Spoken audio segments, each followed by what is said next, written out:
Mingala Jess, thank you so much for coming back on Northern Vibe. Mingla Matt. You have written a new book, you talented thing, you. Now tell us all about it. Yeah, I've been busy. It's coming out in March, so I'm currently I'm just in Beijing now. It is a travel memoir, which is called Once Around the Sun from Cambodia to Tibet. The most formative year of my life was in 2006-7. I was 25 and I set off from Australia, as we all do, for a year of solo backpacking. Started off with a broken heart and no clear idea what I was going to do with the rest of my life. And it's a journey, about finding oneself, but never really having all the answers. And through the world, essentially. So I do the banana pancake trail of Cambodia, Laos, Vietnam, realize that I'm on the banana pancake trail and think I need a challenge. So I'll go to China, completely underestimate the language barrier. This is, I had no internet or anything. I couldn't even find an internet cafe to tell my parents I was okay. Like I was just so lost in more ways than one. But then I fell in love with China. And so I extended my visa and I went into Inner Mongolia and west into Tibet. And then from there, I went into Nepal, which will be the second book, Nepal, Pakistan, India. And so it's an adventure-filled backpacking journey. Well, Australians love a travel story, and you're a regular, and considering you are a journalist, you're a modern day Tintin, dead set. So, we know that you're deeply involved in Myanmar. Can you tell us what's happening over there? Yeah, it's a terrible situation. It just ongoing. There is probably the two biggest bits of news this week is that a journalist this week was sentenced to 20 years in prison with hard labor for covering the aftermath of a cyclone. The UN have, put out statements. Everyone has, put out statements, but it's like talking to a brick wall. Everyone knows that now. It doesn't mean you stop condemning it, but that's just awful for this young man. He's with Myanmar Now, which is a really good journal, and one of the very few that has continued operating and operating in exile. And then the other news is about Aung San Suu Kyi. So her health is really bad. She's got gum disease, she's got low blood pressure and some other ailments. She's 78 years old. So her son, Kim, has put out a statement. It must be a grave situation because I don't think he would use a confrontational approach like this unless he was genuinely worried, because it's always better not to poke the bear and just to sort of, negotiate behind closed doors. So it's a worrying situation because she is 78. She's serving a 27-year sentence. And no one knows where she is still. Her whereabouts are unconfirmed. I mean, this is really, fundamental human rights stuff that you have, access. She has not been allowed to speak to her lawyer this year. They claim that she's getting her blood pressure checked 3 times a day, but her son is saying that's not true, that there's really very little access at all to her. Her sentence was reduced by like 5 years or 6 years, but from a 33-year sentence. I mean, she was granted like a partial amnesty in August with some other prisoners, but she didn't get out.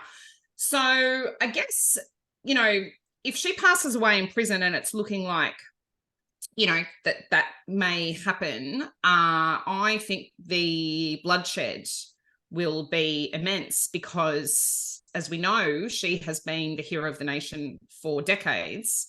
And if the military claim her life, which they've never done till now, there's been an assassination attempt, but even in the previous bad days, she was kept alive. She was kept in her own home under house arrest, but this is not happening this time.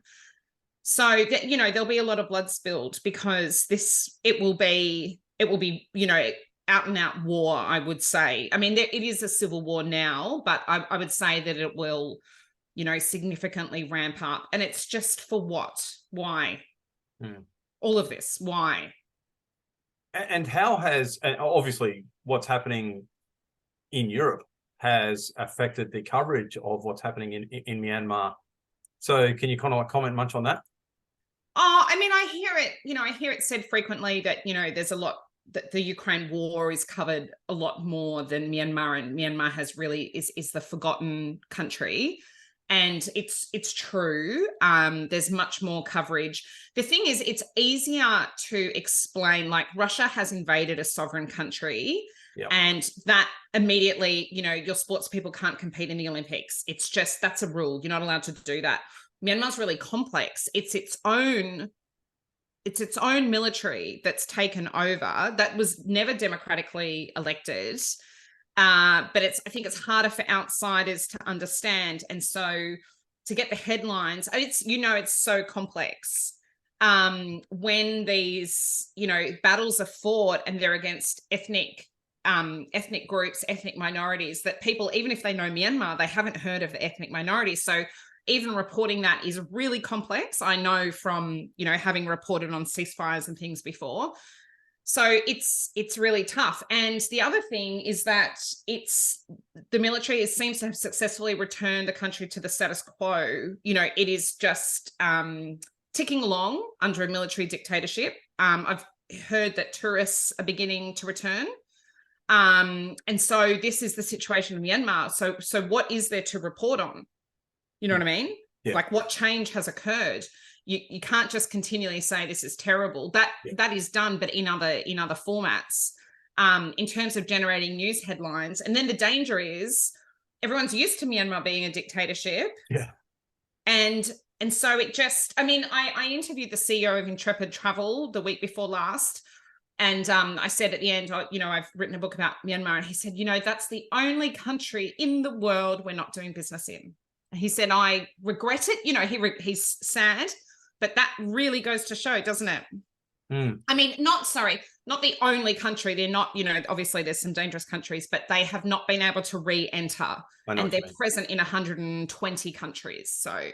Wow. And I know this is rather speculative, but in your considered professional opinion, and it's worth something incidentally, what's going to happen over there?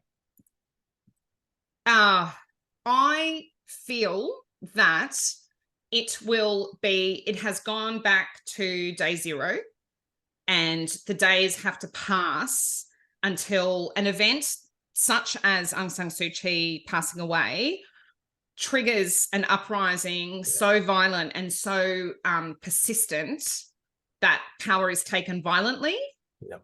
That some people, dare I say it, will be killed, such as, senior military men.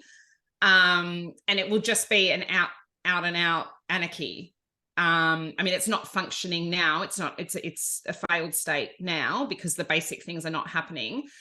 But the longer and longer it goes, it just stays in a sort of the quiet backwater of a country that's neglected by the international community, because there's not really a lot you can do, under international law. It's still a sovereign nation. The problem is that its own military that have overthrown, but it's not like Russia invading Ukraine. And even there, I can't believe this is allowed to continue, Yeah. So to me, it will just be tourists will go, expats will go, because there were tourists and expats there when it was a military dictatorship. There just weren't very many of them.